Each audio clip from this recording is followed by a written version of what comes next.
हमारे चैनल को सब्सक्राइब करें और बेल आइकन दबाएं। हम पर जा पहुंची थी।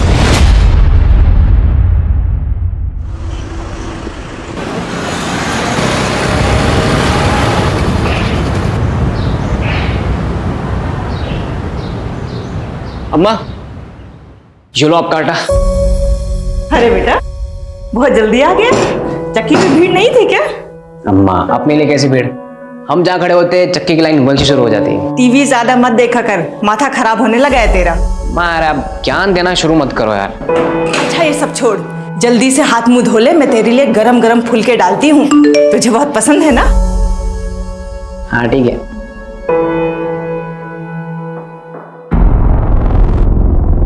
अम्मा, मैं पाता हूँ। अरे कहाँ जा रहा है?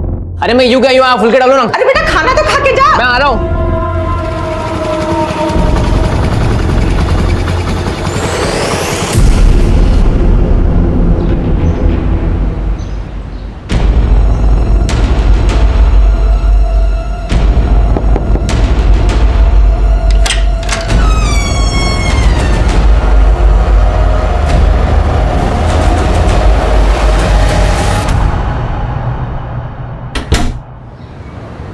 एक्शन।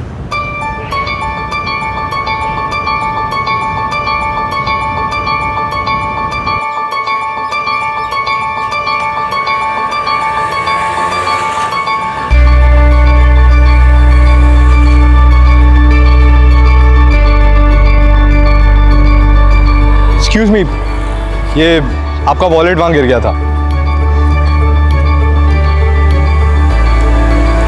अंकल, माँ के ऑपरेशन के ना 10,000 रुपये चाहिए। कहीं से अरेंज करा दो। माँ का ऑपरेशन नहीं हुआ, माँ मर जाएगी। अरे वाह रोहित, बहुत कमाल का वीडियो बनाया है। Thank you. वैसे कुछ तो बात जरूर है तुम में, तभी तो तुम्हारे सोशल मीडिया में लाखों में फॉलोअर्स हैं। ऐसी इंस्पिरेशनल वीडियोस बनाकर टिंग टोंग का स्टार बनाऊं मैं ना इसको अभी ऐप पर डाल देता हूँ, तो ये कल तक वायरल भी हो जाएगी। और उस पे पहला लाइक और कमेंट मेरा ही होगा। अच्छा मैं निकलता हूँ, फिर मैं बाद में आता हूँ। बाय, मैं निकलता हूँ। अच्छा ठीक है।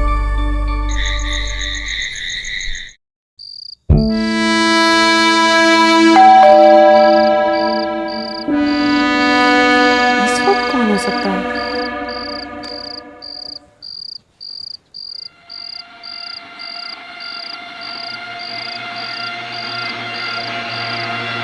कौन है?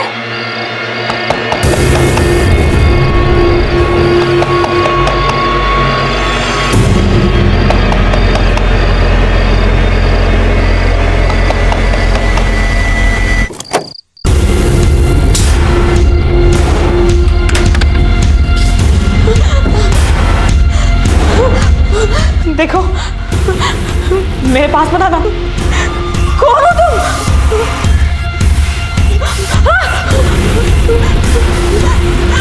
प्लीज छोड़ दो मुझे, प्लीज मुझे छोड़ दो।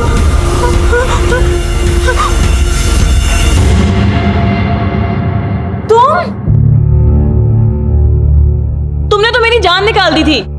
जान तो मैं तुम्हारी अब निकालूंगा, पूरे 3 महीने की कसर जो पूरी करनी है। बेटा, अच्छा सुनो, गर्लफ्रेंड है मेरी, इस टेबल पे अच्छे सर्विस करना, ठीक है? धीरज, इतने पैसे कहाँ से है तेरे पास?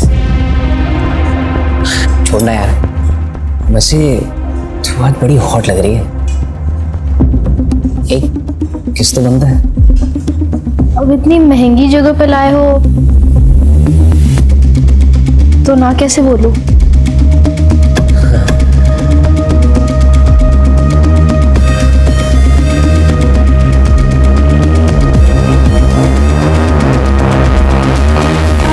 बस बस, सारी कसर तुम्हें आज ही पूरी करनी है क्या? थोड़ा रेस्ट भी कर लो। अच्छा, तुम्हारे लिए कुछ खाना बनाऊं? क्या खाओगे तुम?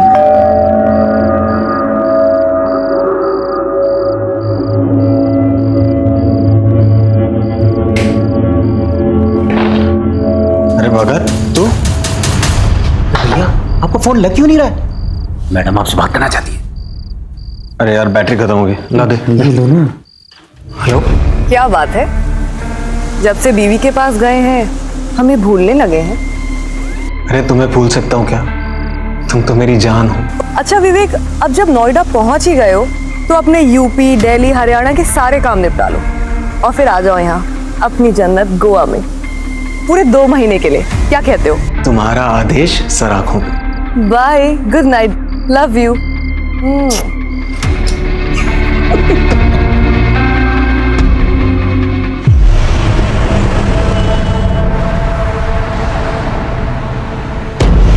रोहित, रोहित, विवेक भैया आए थे क्या? वो तो अभी निकले, इस तरफ गए हैं। अरे यार, अब मैं कैसे जाऊं? उनका फोन भी नहीं लगा। मेरी बाइक ले जाओ ना, हेलमेट भी है उस पे। ये लो चाबी।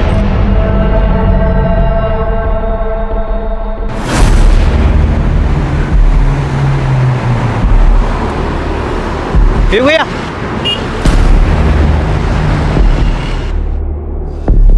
क्या हुआ भगत? भैया ठाकुर अभी अभी निकला है।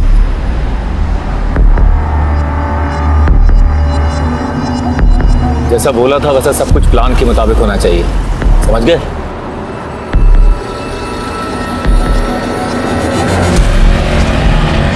मदन का बोला उसको आगे मोड़ पे खड़ा है।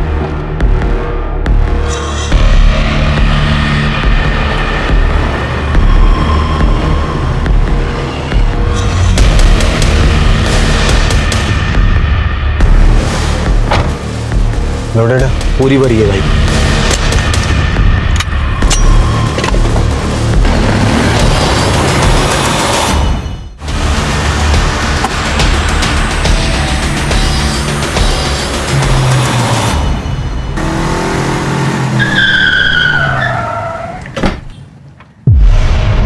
बाहर निकल, बाहर निकल। चल हाथ ऊपर कर। बात कर रहे हैं ना? हाथ ऊपर।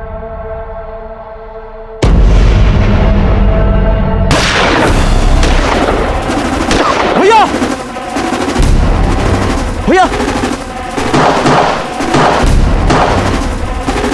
भैया, भैया, अरे चल, अरे पहुंच जाएगी, चल, छट, छट जल्दी।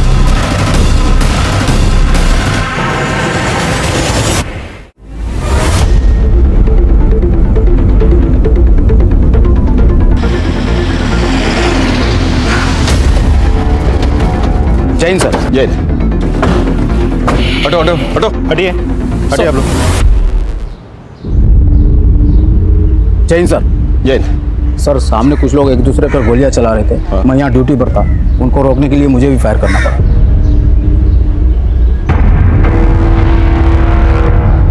ये चंदन ठाकुर है ना? ये तो पिछले हफ्ते इस जेल से रिहा हुआ है। क्यों? सर ये तो विवेक जायसवाल है। विवेक जायसवाल यहाँ क्या कर रहे हैं? वो नोएडा में सिर्फ 5 साल से हम ढूंढ रहे हैं। सर इस आदमी ने इस पूरे शूटआउट का वीडियो रिकॉर्ड किया सर। अच्छा, विवेक और उसके आदमी अपनी शक्ल हेलमेट और गमछे में छुपा रखी है, लेकिन गाड़ी का नंबर नहीं छुपा पाए। काम करो, सारे पुलिस स्टेशन को अलर्ट करो और खबरियों को एक्टिवेट करो। सर विवेक को देखकर तो ऐसा कभी नहीं लगा कि वो एक शातिर अपराधी है, तो फिर क्यों उसने दिन दहाड़े भरी सड़क पर ठाकुर की जान लेने की कोशिश की और खुद मारा गया? दिन दहाड़े खुली सड़क पर जो भयंकर हत्याकांड हुआ था, वो क्या बस यहीं थम जाने वाला था, या फिर ये आने वाले तूफान का आगाज था? और कितनों का खून बहने वाला था, और कितनों के परिवार उजड़ने वाले थे।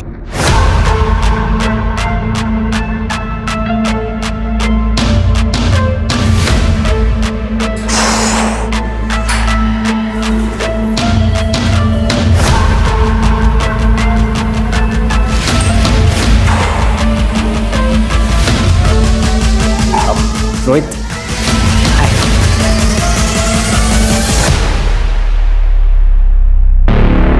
हाय। ये मेरी फ्रेंड है काजल। हाय काजल। हाय, मैं आपकी बहुत बड़ी फैन हूँ। Thank you so much. So Dheeraj, she is your normal friend और स्पेशल फ्रेंड? स्पेशल फ्रेंड मतलब मेरी गर्लफ्रेंड भाई। I thought so. देखिए, मैं आपकी तरह वीडियोस भी बनाती हूँ। Sure sure.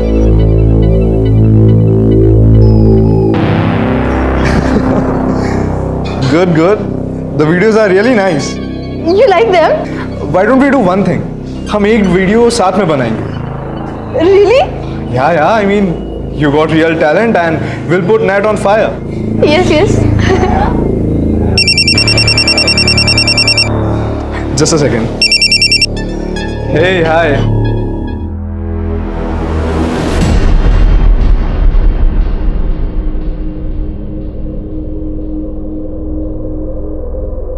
क्या हुआ? सब ठीक है ना? No, I'm fine. अच्छा, I'll leave. I'll see you guys later. Bye bye.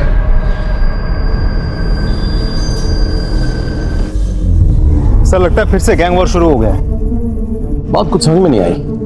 Vivek low profile रहकर वारदात करने में माहिर था। अगर उसे चंदन को मारना ही होता तो इस तरह से खुलेआम पब्लिकली सबके सामने क्यों, मतलब वो किसी सुनसान जगह में चुपचाप करता। ऐसे तो कुछ तो गड़बड़ है। काम करो, विवेक का फोन चेक करो। हाँ, पता करो कि उसकी किससे बातचीत हो रही थी, किसके साथ उठना बैठना था, आजकल रह कहाँ रहा था वो। 5 साल से गायब था वो, अभी कहाँ रह रहा था वो, शायद वहाँ पे कुछ सुराग मिल जाए। तब तक मैं उनके बाप से मिल के आता हूँ। सर, इन लोगों का बाप कौन है? सरताज।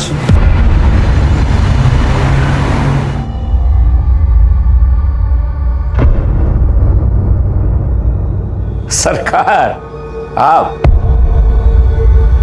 मुझे लगा ही था आप ही होंगे। अच्छा,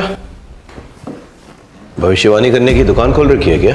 नोएडा में इतना बड़ा कांड हो गया, मुझसे मिलने तो आना ही पड़ेगा ना। मतलब खबर थी, यानी कि कांड तुमने करवाया? देखो सर, इस कांड में मेरा कोई हाथ नहीं है।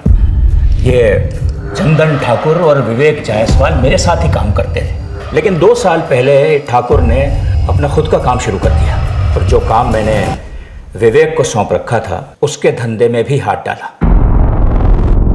फिर दोनों दुश्मन हो गए। बस इससे ज्यादा मुझे कुछ नहीं पता। 24 घंटे की मोहलत देता हूं, तफसील से सारी जानकारी चाहिए मुझे। 24 घंटे।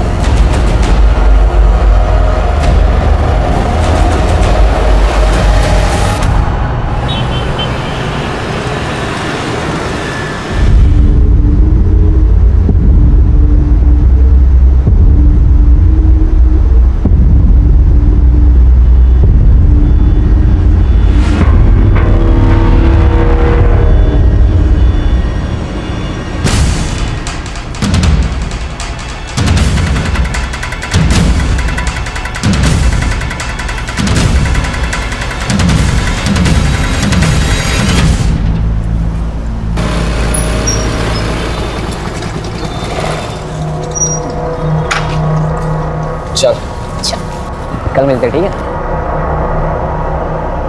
ये यहाँ क्या छुपा रहा है? कोई सरप्राइज है? ये कुछ नहीं है। तू मेरे अलावा किसी और से डेट कर रहा है ना? उसी के लिए लेना है गिफ्ट? दिखा, तू पागल हो गई है क्या? तो दिक्कत क्या है? दिखा ना। काजल, मैंने कहा ना ऐसा कुछ नहीं है मेरे पास।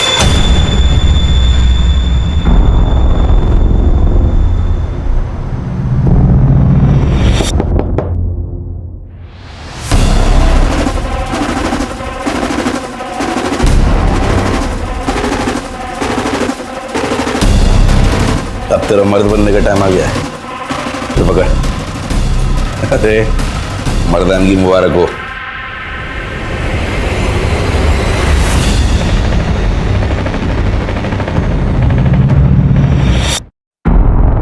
क्या है? हाँ? अरे तू भी यार कुछ भी। अगले महीने क्या है, दिवाली है ना, तो दीदी अपने बच्चों के साथ घर आई हुई है। और अम्मा ने अपने भांजों के लिए कुछ खिलौना खरीदने के लिए गया है, तो बस वही हमने यही खरीदा है। मैं तो डरा ही दिया था। एक सेकंड, तुझे क्या लगा ये असली है? हाँ। हम कोई गैंगस्टर बनने वाले हैं क्या? वो धीरे बोल, कोई सुन लेगा। हाँ, तो हम किसी से डरते हैं क्या? नोएडा के होने वाले बादशाह हम क्या? बादशाह। हाँ। बाय। जवानी की दहलीज पर कदम रख रहे धीरज के हाथों में जानलेवा हथियार देकर क्या उसे भी गुमराह किया जा रहा था, या फिर धीरज खुद जानबूझकर गुनाह के दलदल में अपने पांव रखने जा रहा था? उसके मन में पिस्तौल की मदद से अपनी मर्दानगी साबित करने की ख्वाहिश क्यों और कहां से आई? और अभी अभी घटी घटना का 17 साल के धीरज से क्या वास्ता था?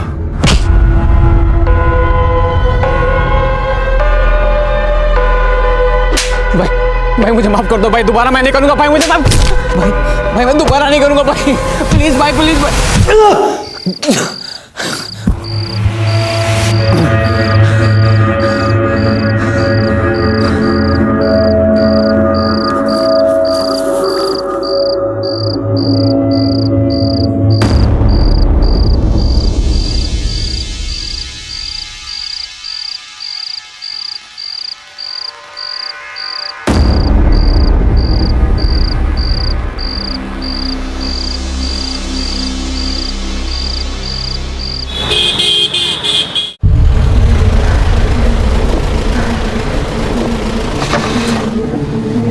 सर, विवेक जायसवाल के कॉल रिकॉर्ड्स।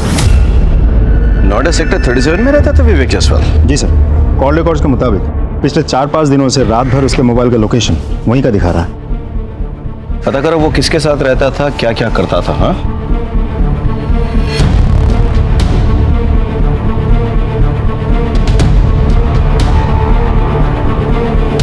इस घर में जो आदमी रहता था उसके साथ कोई और भी रहता था? हाँ साहब, उनकी बीवी रहती थी, उनसे ज्यादा बातचीत नहीं थी हमारी। और दोनों के अलावा किसी और के भी आना जाना था? हाँ साहब, एक आदमी आता था। एक दिन मैं मार्केट जा रही थी तो उस आदमी के साथ में जाता हुआ मैंने देखा।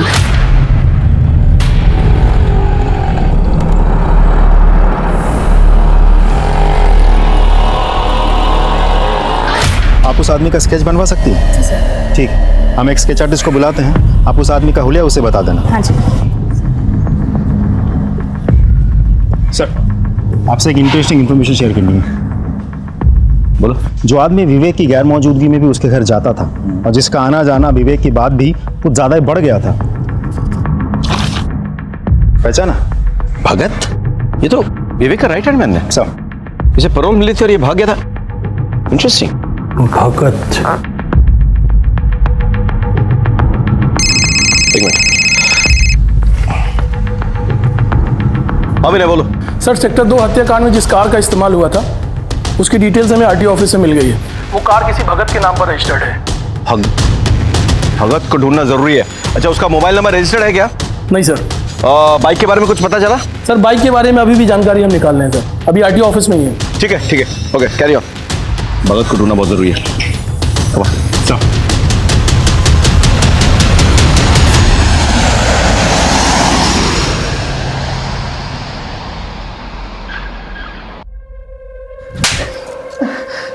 ये सब हुआ कैसे और तू कहां मर गया था तब? माफ कर दे दीदी। देख भगत, माफी तुझे सिर्फ तब मिलेगी जब ये पूरे का पूरा केस बिना सबूत के सॉर्ट आउट हो जाएगा। और ये दूसरा थप्पड़ इसलिए ताकि तुझे याद रहे कि ये पूरा मैटर फटाफट रफा दफा करना है, वरना तेरी खैर नहीं, समझा तू? चल निकल यहां से, माफी का बच्चा।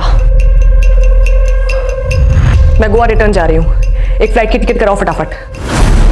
सर, सेक्टर 2 हत्याकांड में जिस बाइक का इस्तेमाल हुआ था उसकी डिटेल्स मिल गई हैं। एक मुकेश नाम का बंदा है सर, बाइक उसी के नाम रजिस्टर्ड है। मुकेश को बाहर बिठा कर रखा है। भेजो उनको। सर।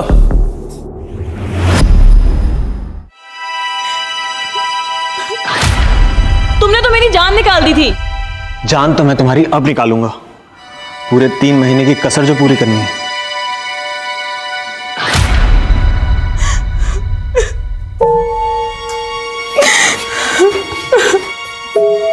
भाभी, खाना खा लीजिए भाभी। अरे ऐसा कब तक चलता रहेगा? अगर ऐसे चलता रहा तो ये खूबसूरत चेहरा मुरझा जाएगा। अब किसके लिए अपनी खूबसूरती बचा कर रखूं? जिसके लिए सजती संवरती थी वो तो हमेशा के लिए छिन गया मेरे से। सर, ये मुकेश और ये सुरेश है सर, ये दोनों फोटो स्टेट की दुकान चलाते हैं। इन्हें सेक्टर 2 वाले हत्याकांड का वीडियो दिखा।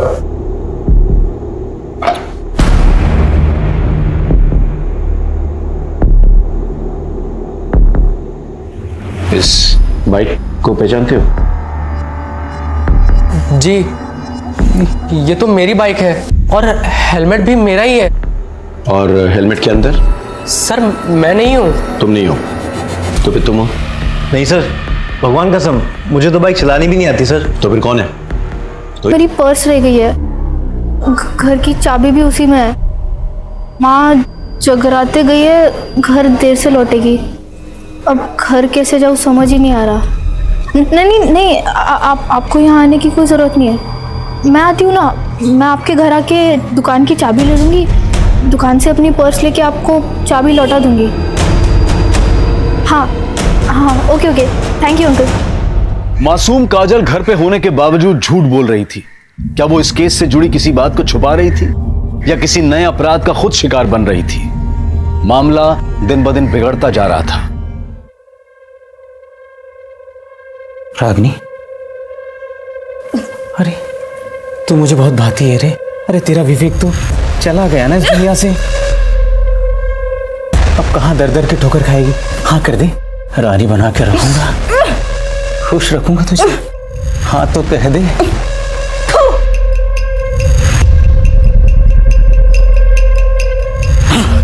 सारा मूड खराब कर दिया।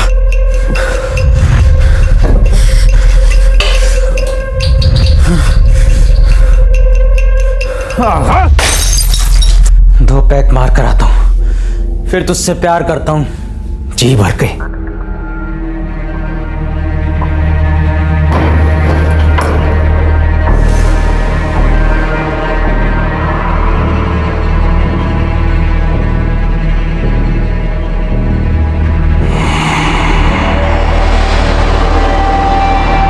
काजल कितने सारे मिस कॉल्स।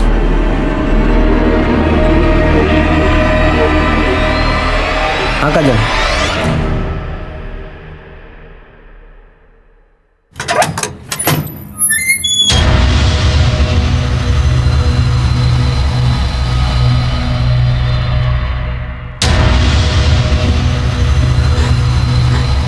मेरे पास मत आना, वरना मैं अपनी जान ले लूंगी।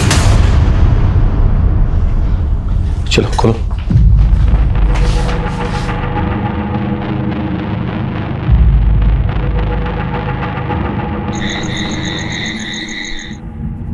आप विवेक की पत्नी हो ना? जी। किसने बांध के रखा था आपको ऐसे यहाँ? भगत ने। विवेक के मर्डर के बाद मैं बहुत घबरा गई थी। भगत मुझे बहला फुसला कर यहाँ लाया और मेरे साथ जबरदस्ती करने लगा। अरे आपके चाहने वाले अभी भी बहुत हैं। मैं हूं ना। जब मैंने उसे रोका तो उसने मुझे यहाँ बांध के रख दिया। आप चंदन ठाकुर को जानती हैं? जी। चंदन ठाकुर और विवेक के बीच में क्या दुश्मनी थी? चंदन ठाकुर एक बार हमारे घर आया था। विवेक, चले किधर? ए जाओ उधर। विवेक, कौन है आप लोग? अरे बाहर निकल। ये घर में कैसे घुसा है? बाहर निकलिए, चलिए बाहर निकलिए। विवेक कहाँ है? आप लोग पहले घर से बाहर निकलिए। जैसे जितना पूछ रहे हो उतना जवाब दे। विवेक कहाँ है? वो इस वक्त घर पे नहीं है, आप लोग घर से बाहर निकलिए फौरन। विवेक के साथ फेरे क्या पड़े? बहुत जुबान चलने लगी तेरी। हाँ देखो, अपनी औकात में रह, समझी? बदतमीजी से बात मत करो मुझसे। बदतमीजी? ये ले, क्या करेगी बोल? बदतमीजी मत करो मुझसे। बदतमीजी तो अब बताता हूँ तुझे क्या बोलती। इसे कहते हैं बदतमीजी, समझी? और विवेक आया तो कह देना कि तेरे तो कपड़े फाड़े हैं, उसे पूरा चीर दूंगा, समझी? जब मैंने विवेक को सारी बातें बताई तो विवेक चंदन पे बहुत गुस्सा हुए थे। चंदन ठाकुर ने तेरे साथ बदतमीजी की है ना, उसे मैं तेरे सामने घसीट कर लेकर आऊंगा। तेरे पैरों पे गिर के वो नाक रगड़ के माफी मांगेगा। विवेक मुझसे बहुत प्यार करते थे। वो तो बस यही चाहते थे कि चंदन को मेरे सामने लेकर आए। चिंता मत करो, चंदन का मर्डर करके मैं एक और गैंग वॉर नहीं शुरू करूंगा, लेकिन उसको उसके किए की सजा मिलनी चाहिए, तभी मेरे मन को शांति मिलेगी। तुम सच कह रहे हो ना? तुम्हारी कसम। I am pregnant. क्या? ये बात तुमने मुझे पहले क्यों नहीं बताई? मैं बस यूं गया और यूं आया। तुम फिक्र मत करो, चंदन ठाकुर पहले तुमसे माफी मांगेगा, फिर हम सेलिब्रेट करेंगे। वो मेरी और हमारे होने वाले बच्चे की झूठी कसम कभी भी नहीं खा सकते। अच्छा, भगत का नंबर तो होगा आपके पास? हाँ सर, पर भगत ने अपना और मेरा फोन और सिम दोनों ही डिस्ट्रॉय कर दिया विवेक के मर्डर के बाद। विवेक चंदन को नहीं मारना चाहता था। विवेक ने हवा में फायर किया, करेक्ट, लेकिन विवेक को गोली लगी। गोली किसने लगाई? हमारे पेट्रोलिंग कांस्टेबल। फिर ये दूसरा बंदा है, इसने चंदन को गोली मार दी और उसके बाद ये विवेक को यहां से लेके जाने की कोशिश कर रहा था, लेकिन भगत ने आगे इसके कान में कुछ फुसफुसाया, पता नहीं क्या था। शायद ये कहा है कि विवेक मर चुका है, लेट्स एस्केप। जो भी है, कुछ गड़बड़ है, समझ रहे हो? इस कांस्टेबल से बात करनी होगी और भगत का पता लगाना होगा, क्योंकि वो जानता है कि ये बंदा। सर, एक इंफॉर्मेशन मिली है सर। रोहित ने अपना फोन थोड़ी देर के लिए स्विच ऑन करके किसी काजल नाम की लड़की को फोन किया और उसके बाद से उसका मोबाइल स्विच ऑफ हो गया। कहाँ रहती है काजल? रोहित तो सोशल मीडिया स्टार है।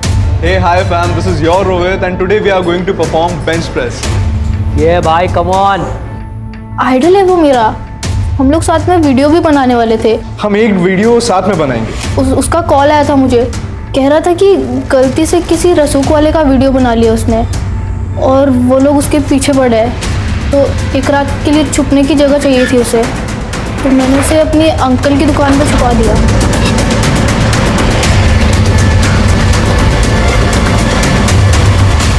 कौन से? ये दुकान है। शटर खोलो।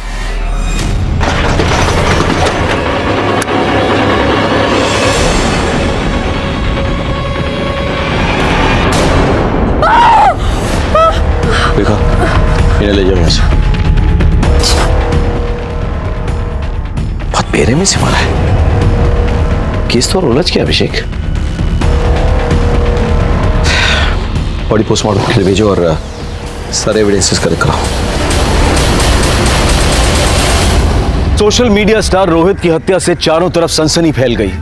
डरे सहमे शहर में मानो आतंक फैल गया। सड़क पर हुए हत्याकांड की तहकीकात चल ही रही थी कि उसी केस से जुड़ी रोहित की हत्या ने इस पेचीदा केस को और भी उलझा दिया। किसी की जान लेने के लिए एक गोली भी काफी होती है, लेकिन जब गोलियों की बौछार करके किसी की हत्या की जाए तो इसका मतलब होता है कि मारने वाला या तो कुछ साबित करना चाहता है या फिर वो अपनी गहरी नफरत का इजहार कर रहा है। इस केस में वाकई हुआ क्या था, आइए देखते हैं। सर, सेक्टर 2 शूटआउट में भगत शामिल था।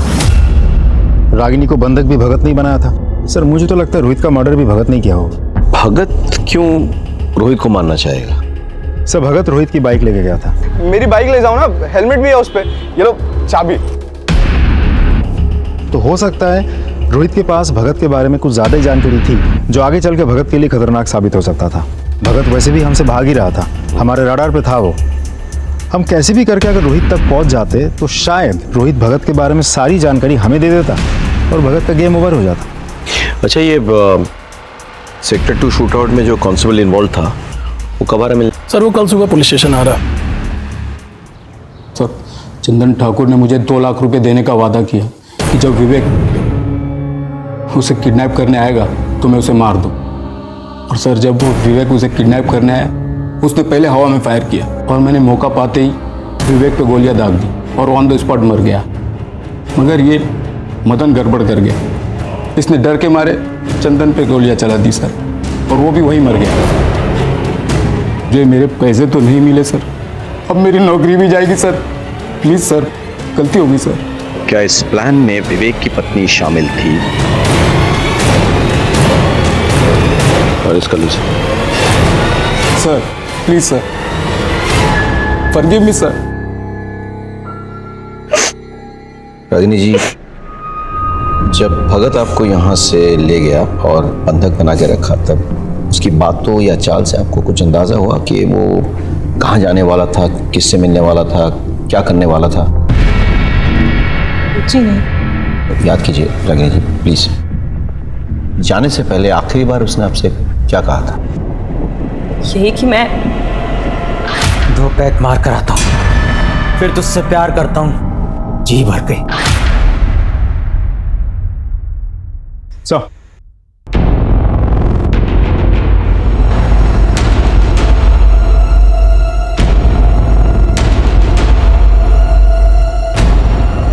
इस आदमी को देखा है? हाँ सर, आया था 1-2 दिन पहले। सर, जब लास्ट टाइम आया था तो पैक मारा और फिर यहाँ से चला गया। फिर वापस सर आया तो बोला कि मोबाइल मेरा खो गया, अर्जेंट कॉल करने। फिर मेरे ही सर मोबाइल से कॉल किया और एक गाड़ी आई, फिर उसमें बैठ कर चला गया। कौन से नंबर पे फ़ोन किया था? और एक्चुअली क्या है कि नंबर तो बहुत आते रहते हैं, नंबर याद नहीं है। ध्यान से देखिए, क्या पता नंबर मिल जाए। तो सॉरी, डिलीट हो गया सर। कोई बात नहीं, मुझे आपका नंबर मिल सकता है? Sure sir. Hello, sub inspector Abhishek Tripathi बोल रहा हूँ। मैं आपको एक नंबर भेज रहा हूँ, उस नंबर के पिछले एक हफ्ते की कॉल डिटेल्स चाहिए मुझे। सर, बार मैनेजर की कॉल रिकॉर्ड्स आ गई है। भगत ने उसके नंबर से जिस नंबर पर कॉल किया था, वो नंबर किसी मनोज शास्त्री के नाम पर रजिस्टर्ड है। मनोज शास्त्री? सर, ये नंबर आपका है?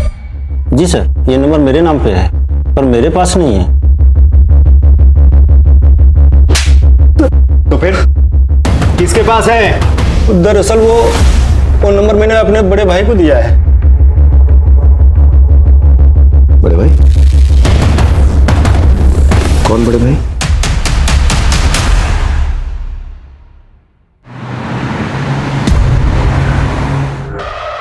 ग्रेटर नोएडा के पास जो गोडाउन्स हैं, उसमें गोडाउन नंबर 3 के पीछे एक छोटी सी रोड जाती है। वहाँ आगे जाके लेफ्ट में एक छोटा सा मकान है, भगत आपको वहीं मिलेगा। और वो तीसरा आदमी मदन? उसे भी मैंने वहीं भेजा है, भगत के पास।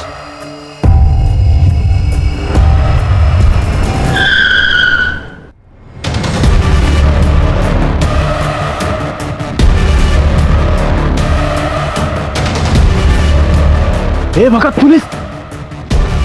सर वो रहे! विभाग! रुक रुक! रुक! रुक!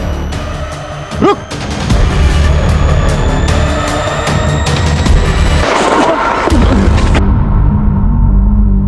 चल चल! क्यों किया तूने? बोल बोल, क्यों किया तूने ऐसा?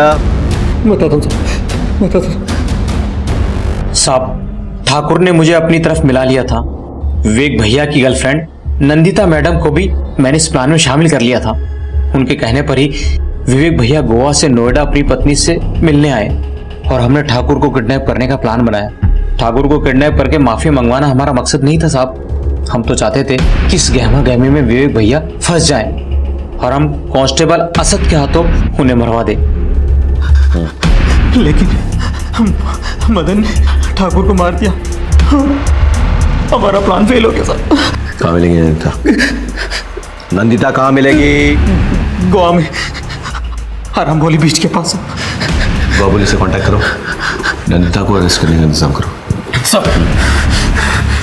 अब बताओ, रोहित को क्यों मारा? नहीं साहब, मैंने रोहित को नहीं मारा। मैं रोहित को क्यों मारूंगा साहब? अभी भी छिपा रहा है? हाँ? और पिटेगा? बोल, रोहित को क्यों मारा? कैसे मारा? किसकी मदद से मारा? बोल। साहब, आपको सब कुछ तो बता दिया। अगर मैं रोहित को मारता तो वो भी बता देता ना साहब। भगवान का मैंने रोहित को नहीं मारा साहब। क्या इस प्लान में विवेक की पत्नी शामिल थी? नहीं सर, वो तो सीधी सादी औरत है।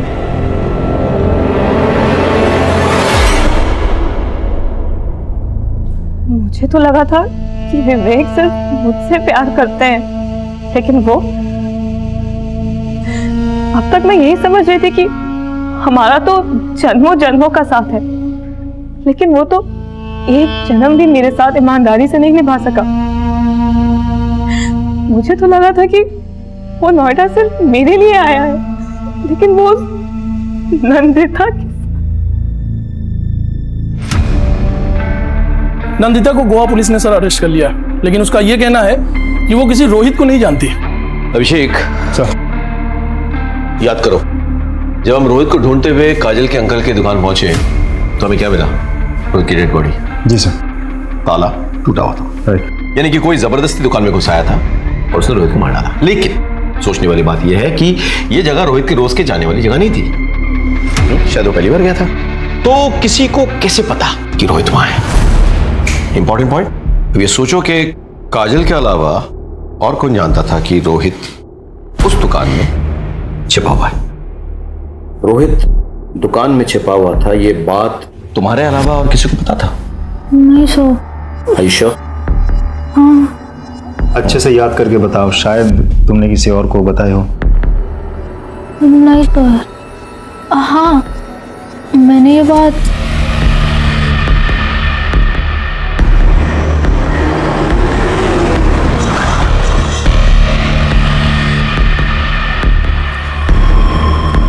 धीरज, तुमसे कुछ पूछताछ करनी है हमें। कहाँ जा रहे हो?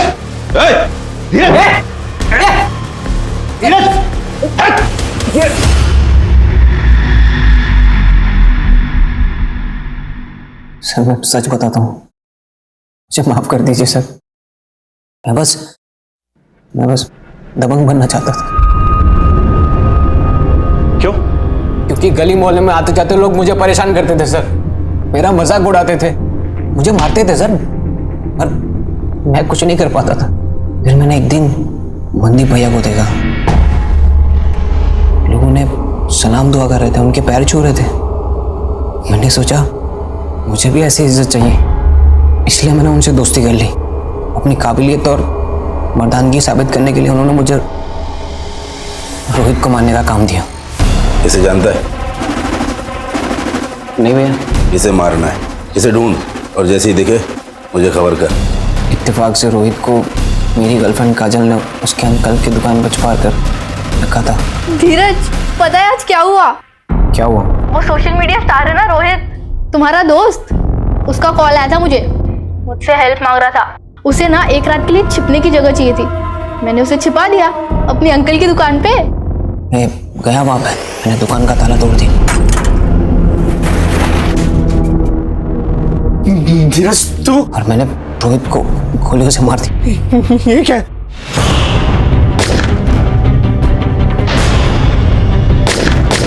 सर मैंने बहुत सारी गोलियां चलाई वहां पे, ताकि मनदीप भैया को लगे कि मैं काम को पूरा करने के बाद भी उसमें लगा रहता हूँ। सर मुझे माफ कर दीजिए सर, सर मुझे माफ कर दीजिए। बताता हूँ साहब, वो रोहित एक नंबर का चीटर था साहब। उसने मुझसे 30 लाख रुपए लिए थे साहब, और अपने किसी दोस्त के नाम पर प्रॉपर्टी में इन्वेस्ट किया। वहां उसका पैसा डूब गया, और जब मैंने उससे अपना पैसा मांगा साहब मुकर गया साहब वो। साहब इसके लिए मैंने रोहित को धमकी दी, तो रोहित ने सरताज भाई और विवेक से प्रोटेक्शन लिया, लेकिन मैं घात लगाए बैठा हुआ था। शूट आउट में विवेक की मौत हुई, फिर उसे बचाने वाला कोई नहीं था साहब। और धीरज भी काफी दिनों से मेरे पीछे पड़ा हुआ था कि मुझे दबंग बनना है। मैंने सोचा कि जब पराई लाठी से सांप मरता है तो अपनी लाठी का इस्तेमाल करने की क्या जरूरत। तुझे तो मैं ऐसी सजा दिलवाऊंगा, कोई भी कमीना कभी भी मासूमों को अपराध के राह पर डालने से पहले 10 बार सोचेगा।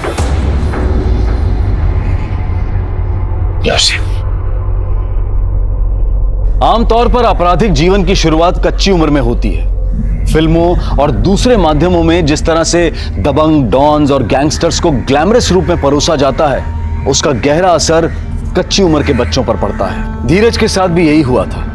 काश उसकी मां अपने लाडले की चाल ढाल में आए बदलाव को समझकर उसे रोक पाती, तो आज धीरज गुनहगार नहीं बनता। वहीं दूसरी तरफ सोशल मीडिया स्टार रोहित ने पहले तो पेशेवर अपराधियों से 30 लाख रुपए लिए, और जब उसे लौटाने का मौका आया तो उसने एक दूसरे बड़े डॉन से लेनदारों के खिलाफ प्रोटेक्शन ले लिया, बिना ये सोचे समझे कि ये गैंगस्टर्स और ये सो कॉल्ड डॉन्स जब खुद अपने आप को हमेशा के लिए कानून से नहीं बचा कर रख सकते हैं, तो किसी और की सुरक्षा क्या करेंगे। और अंत में वही हुआ। रोहित, धीरज और मनदीप के गुंडों की गोलियों का निशाना बना। अपने घरों में अपने बच्चों की संगत पर नजर रखें, उनके चाल चलन में आ रहे बदलाव को अनदेखा ना करें, और अपने घर में, अपने समाज में ऐसा वातावरण बनाएं कि इनकी अगली पीढ़ी के आदर्श वाकई में आदर्श व्यक्ति हो। अब मैं अनूप सोनी आपसे विदा लेता हूं, फिर मुलाकात होगी क्राइम पेट्रोल सतर्क के ब्लैक हेडलाइंस अध्याय में एक और नए केस के साथ। और याद रखें, क्राइम और आपके बीच में सिर्फ इतना फर्क है कि आप कितने सतर्क हैं। सतर्क रहें, सुरक्षित रहें। जय Hind. For more updates, subscribe to our channel, click the show links and enjoy watching the videos.